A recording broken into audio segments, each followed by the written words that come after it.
D Satheesan മുഖ്യമന്ത്രിയായതിന് പിന്നാലെ മലപ്പുറം ജില്ലാ വിഭജനമടക്കം വീണ്ടും ഉയർത്തിക്കാട്ടാൻ ജമാഅത്തെ ഇസ്ലാമിയും മുസ്ലിം ലീഗും ഡി സതീശനെ മുഖ്യമന്ത്രിയായി പരിഗണിക്കാൻ വലിയ സമ്മർദ്ദങ്ങളാണ് മതവർഗീയ സംഘടനകൾ നടത്തിയിരുന്നത്. അതുകൊണ്ട് തന്നെ തങ്ങളുടെ ആവശ്യങ്ങൾ എളുപ്പം നടത്തിയെടുക്കാൻ ഡി സതീശനിലൂടെ കഴിയും എന്ന ആത്മവിശ്വാസത്തിലാണ് ഭീകര സ്വഭാവമുള്ള സംഘടനകൾ പലതും.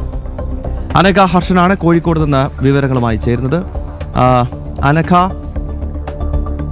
ഈ മലപ്പുറം ജില്ലാ വിഭജനം എന്ന ആവശ്യം പോപ്പുലർ ഫ്രണ്ട്, സിമി, NDF തുടങ്ങി പല ഭീകര സംഘടനകൾ പതിറ്റാണ്ടുകളായി തന്നെ ഉന്നയിക്കുന്ന ഒന്നാണ്. കാരണം 1967 മുസ്ലിം ലീഗിന് ആദ്യമായി കേരളത്തിൽ മന്ത്രിമാരുണ്ടാകുമ്പോഴാണ് പിന്നീട് സപ്തകക്ഷി മുന്നണിയുടെ കാലത്ത് മലപ്പുറം എന്ന മതത്തിൻ്റെ പേരിലൊരു ജില്ല രൂപപ്പെടുന്നത്.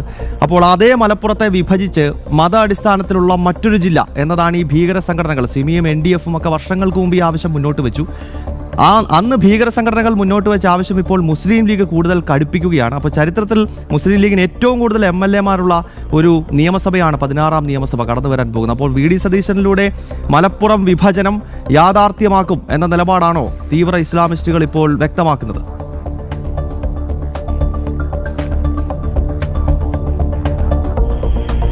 തീർച്ചയായും ഗൗതം രാഖി, അതായത് ഈ തെരഞ്ഞെടുപ്പ് നടക്കുന്നതിന് തൊട്ട് മുൻപ് തന്നെ മുസ്ലിം യൂത്ത് ലീഗ് ഒരു സമ്മേളനം സംഘടിപ്പിച്ചു, ഒരു കമ്മിറ്റി സംഘടിപ്പിച്ചിരുന്നു.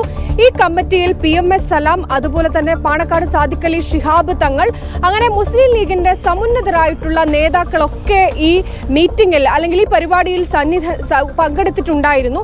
ഈ പരിപാടിയിൽ വെച്ചായിരുന്നു ആദ്യം തന്നെ യൂത്ത് ലീഗ് ഒരു പ്രമേയം പാസ്സാക്കുന്നു. ഈ പ്രമേയത്തിൽ പറയുന്നത് മലപ്പുറം ജില്ലയെ വിഭജിക്കണം, മലപ്പുറം ജില്ലയെ വിഭജിച്ച് 2 ജില്ലയായി വിഭജിക്കണം. തിരൂർ ആസ്ഥാനമാക്കി ഒരു ജില്ല, മറ്റൊന്ന് മലപ്പുറം ആസ്ഥാനമാക്കി മറ്റൊരു ജില്ല, അങ്ങനെ മലപ്പുറം ജില്ലയെ 2ആക്കി വിഭജിക്കണമെന്ന് പറഞ്ഞുകൊണ്ട് അവരൊരു പ്രമേയം ഇറക്കുന്നു. ഈ പ്രമേയം ആ സമ്മേളനത്തിൽ അത് പാസ്സാവുകയും ചെയ്യുന്നു. അത് വലിയ രീതിയിൽ സമൂഹത്തിൽ ചർച്ചയാവുകയും ചെയ്യുന്നു. അതായത് തെരഞ്ഞെടുപ്പ് നടക്കുന്നതിന് തൊട്ട് മുമ്പായിരുന്നു ഇത്തരത്തിലൊരു പ്രമേയം പാസ്സാക്കിയത്. അതായത് തെരഞ്ഞെടുപ്പിൽ തങ്ങളുടെ അജണ്ട ഇതാണ് എന്നുള്ളൊരു സൂചന അന്ന് തന്നെ മുസ്ലിം ലീഗ് പുറത്തേക്ക് നൽകുകയും ചെയ്തിരുന്നു. അതിനുശേഷമാണ് ഇപ്പോൾ തെരഞ്ഞെടുപ്പ് കഴിഞ്ഞിരിക്കുന്നു. മുസ്ലിം ലീഗിന് ചരിത്രത്തിൽ മുമ്പെങ്ങുമില്ലാത്ത രീതിയിലുള്ള വലിയ വിജയം, 23 സീറ്റുകളിലാണ് മുസ്ലിം ലീഗ് മത്സരിച്ചത്. അതിൽ പകുതിയിലധികം സീറ്റ് മുസ്ലിം ലീഗിന് സ്വന്തമാക്കാൻ കഴിയുകയും ചെയ്തിട്ടുണ്ട് എന്നുള്ളതാണ്.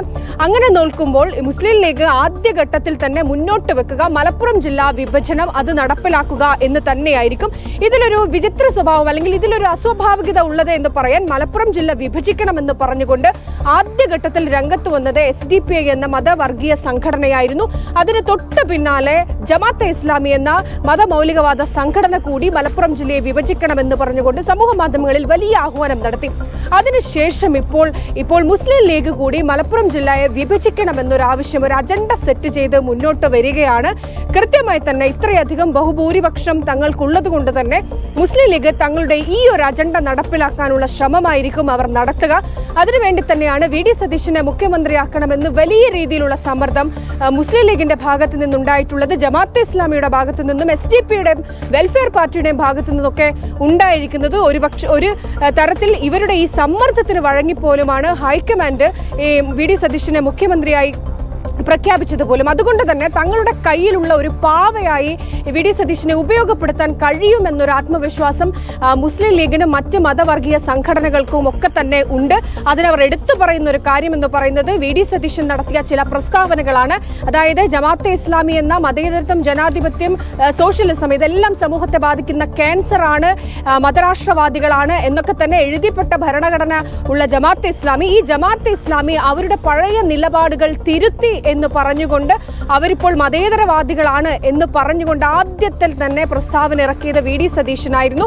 അന്നു മുതലാണ് ജമാഅത്തെ ഇസ്ലാമിയും ഡി സതീശനെ ചേർത്ത് പിടിക്കാൻ തുടങ്ങിയത്. അതിനുശേഷം ഈ കാലഘട്ടത്തിൽ ഉടനീളം ജമാഅത്തെ ഇസ്ലാമിയെ ചേർത്ത് പിടിക്കുന്ന നിലപാടാണ് ഡി സതീശൻ സ്വീകരിച്ചിരിക്കുന്നത്. അതുകൊണ്ട് തന്നെ ജമാഅത്തെ ഇസ്ലാമി മുന്നോട്ട് വെക്കുന്ന SDPയും വെൽഫെയർ പാർട്ടിയും തുടങ്ങിയ മതവർഗീയ സംഘടനകൾ മുന്നോട്ട് വെക്കുന്ന ആദ്യത്തെ അജണ്ട എന്ന് പറയുന്നത് അത് മലപ്പുറം ജില്ലാ വിഭജനമായിരിക്കും. അത് നടപ്പിലാക്കിയെടുക്കാനുള്ള സമ്മർദ്ദ തന്ത്രങ്ങളായിരിക്കും ഇനി അങ്ങോട്ട് ഈ വർഗീയ ശക്തികളുടെ ഭാഗത്ത് നിന്ന് ഉണ്ടാവുക. ഗൗതം രാഖി. ഓക്കെ.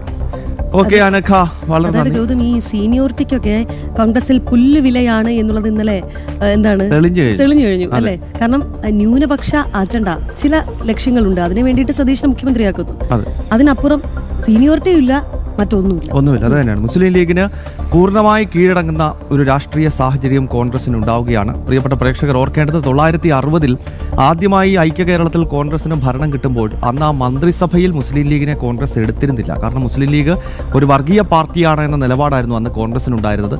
അന്ന് സ്പീക്കറായിരുന്ന CH മുഹമ്മദ് കോയയോട് മുസ്ലിം ലീഗിൽ നിന്നും രാജിവെച്ച് നിങ്ങൾ സ്പീക്കറാകുമെന്ന് പറഞ്ഞ പാർട്ടിയുടെ പേര് കോൺഗ്രസ് എന്നാണ്. അതേ കോൺഗ്രസ് ആണിപ്പോൾ മുസ്ലിം ലീഗിന് അടിമപ്പെട്ട് കോൺഗ്രസിന്റെ മുഖ്യമന്ത്രി ആരാകണമെന്ന് ലീഗ് തീരുമാനിക്കുന്ന കാര്യങ്ങളിലേക്ക് രാഷ്ട്രീയ സാഹചര്യങ്ങൾ എത്തിയിരിക്കുന്നത്. ഇന്നലെ ജി സുകുമാരൻ നായരെ പോലുള്ളവർ ചൂണ്ടിക്കാട്ടിയത് കണ്ടില്ല. അതായത് അവർ പറയുന്നത് അവർക്ക് വർഗീയത ഇല്ല എന്ന്. അവർ മാത്രമേ പറയൂ, അത് ഏറ്റവും വലിയ വിരോധാഭാസമാണ്. എങ്കിൽ പോലും ഈ വർഗീയത മൂർധന്യത്തിലെത്തിയ നിമിഷമാണ് എന്നാണ് അദ്ദേഹം പറഞ്ഞത്. അതായത് വളരെ ഭയാനകമാണ്. മാത്രമല്ല ഇന്നലെ ലീഗ് പറയുന്നിടത്തേക്ക് കാര്യങ്ങൾ എത്തിയപ്പോൾ തൊടുപുഴയിലെ മുദ്രാവാക്യം കേട്ടല്ലോ. NSSന്റെയും SNDPയുടെയും മുതിർന്ന 2 നേതാക്കന്മാർക്കെതിരെ പരസ്യമായിട്ട് രംഗത്തെത്തുകയാണ്. എന്താണ് കേരളത്തിൽ നടക്കാൻ പോകുന്നത്, വരുന്ന 5 വർഷം കേരളത്തിന്റെ സ്വഭാവം എന്താകുമെന്ന കൃത്യമായ സന്ദേശമാണ് തൊടുപുഴയിൽ ഇന്നലെ മുസ്ലിം ലീഗുകാർ വിളിച്ച മുദ്രാവാക്യം. സുകുമാരൻ നായരെയും വെള്ളാപ്പള്ളി നടേശനെയും കൃത്യമായി ലക്ഷ്യമിട്ടുകൊണ്ടുള്ള മുദ്രാവാക്യങ്ങളാണ് അവിടെ ഉയർന്നത്. കേരളത്തിൽ അതിസങ്കീർണമാകും വിധം മതപരമായ രീതിയിലുള്ള വിഘടിപ്പുകൾ ഇപ്പോൾ തന്നെ ആരംഭിച്ചിരിക്കുകയാണ്. ലീഗും ജമാഅത്തെ ഇസ്ലാമിയും ഒക്കെയാണ് പിടിമുറുക്കുന്നത് എന്ന കാര്യം കൂടി നമുക്ക് ഓർക്കണം. എന്തായാലും നമ്മുടെ കേരളത്തിലെ നമ്മുടെ സഹോദരങ്ങളോടാണ് വളരെ കരുതലോടുകൂടി ഇതിനെയൊക്കെ നേരിടണം എന്നുള്ളതാണ് അല്ലേ? അതെ.